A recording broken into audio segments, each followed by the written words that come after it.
Nega Gitler yahudiylarni ta'qib qilgan? Bir insonning qarorlari millionlab odamlarning taqdirini o'zgartirib yuboradi. 20-asr tarixidagi eng dahshatli voqealardan biri ham aynan shunday sodir bo'lgan. Ammo ko'pchilikni bir savol qiziqtiradi. Nega Adolf Gitler aynan yahudiylarni nishonga olgan? Bugun biz shu savolga tarixiy faktlar asosida javob izlaymiz. Birinchi jahon urushidan keyin Germaniya juda og'ir ahvolga tushib qolgan edi. Mamlakat iqtisodiy inqirozga yuz tutdi. Millionlab odamlar ishsiz qoldi. Pul esa qadrsizlandi. Odamlar kundalik non topishga qiynalayotgan bir paytda natsistlar aybdor izlay boshlashdi. Aynan shu vaziyatda Adolf Gitler siyosat maydoniga chiqdi. U odamlarning g'azabi va noroziligidan foydalandi. Gitler Germaniyaning mag'lubiyati uchun turli guruhlarni aybladi. Ularning ichida eng ko'p nishonga olingani aynan yahudiylar edi. Lekin nima uchun aynan yahudiylar? Buning sababi Gitlerning irqiy qarashlarida edi. U o'zining ariylar deb atalgan nemis xalqini eng ustun irq deb hisoblagan. Gitler nazarida boshqa millatlar, ayniqsa yahudiylar Germaniyaning rivojlanishiga to'sqinlik qilayotgan edi. Tarixchilar ta'kidlashicha, bu qarashlarning ilmiy asosi yo'q. Bular asosan irqchilik va noto'g'ri stereotiplarga asoslangan g'oyalar edi. 1933-yilda Gitler hokimiyat tepasiga kelgach, yahudiylarga qarshi qonunlar qabul qilina boshladi. Ular davlat ishlaridan chetlashtirildi. Ko'plab kasblarda ishlash huquqidan mahrum qilindi. 1935-yilda qabul qilingan Nyurenberg qonunlari yahudiylarning huquqlarini yanada cheklab qo'ydi. Endi ular Germaniya fuqarolari bilan teng huquqli hisoblanmas edi. Ammo bu hali boshlanishi.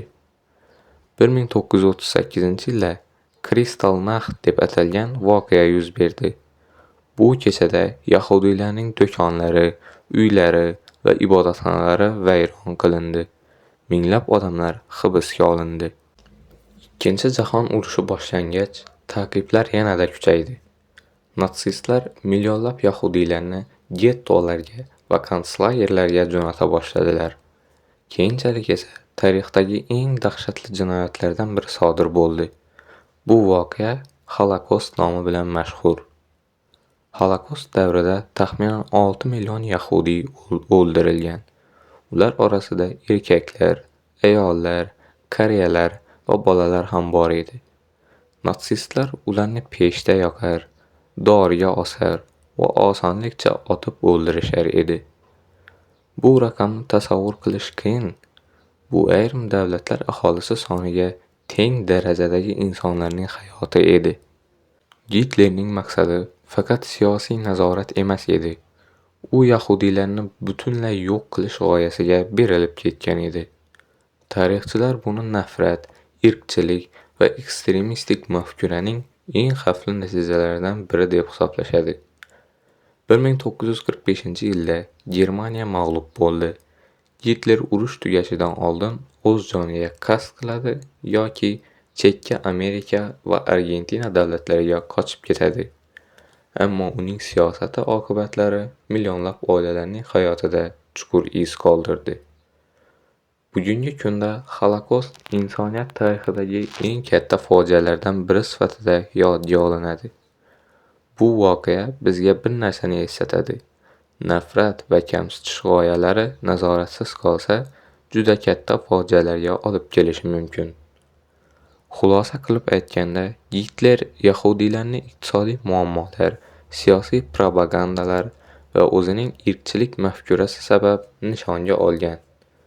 Ammo tarix shuni ko'rsatadiki, bu g'oyalar millionlab begunoh insonlarning o'limiga sabab bo'ldi. Sizningcha tarixdagi bunday voqealar takrorlanmasligi uchun insoniyat nimalarga e'tibor berishi kerak? Fikrlaringizni yozib qoldiring. Video so'ngida shuni aytish kerakki, avvalo hech qayerda urush bo'lmasin. Har qanday urushga qarshimiz. Biz tinchlik tarafdorimiz. E'tiboringiz uchun rahmat.